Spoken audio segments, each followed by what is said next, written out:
balva ir sasniegta, liels vērtējums no tieši patērētāja puses. Tad, kas jūsuprāt varbūt ir tas, viena no tām svarīgākajām lietām, ko jūs tieši esat centušies panākt 2023. gadā?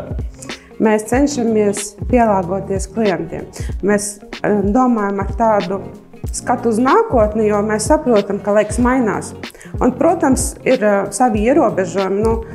Mēs esam realisti un iespējams, ka mēs, protams, nevarēsim attaisīt katrā pilsētā veikalu.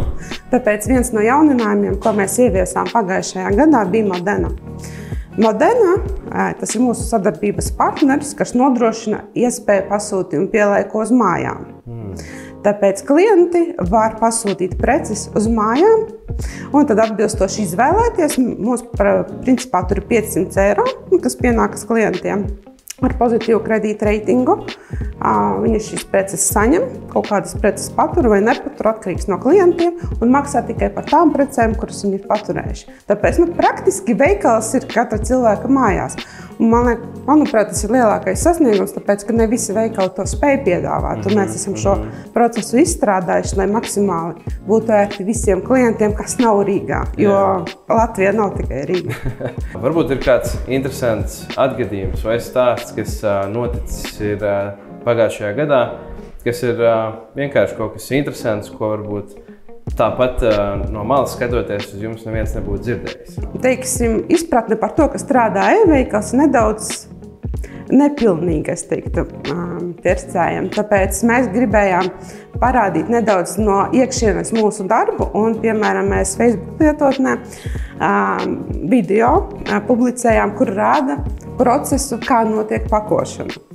Nav nekas tāds ļoti īpašs, teiksim, bet lielākajai daļai cilvēku, kas nekad nav ar to saskārušies, ir interesanti pavērot, kā tas notiek.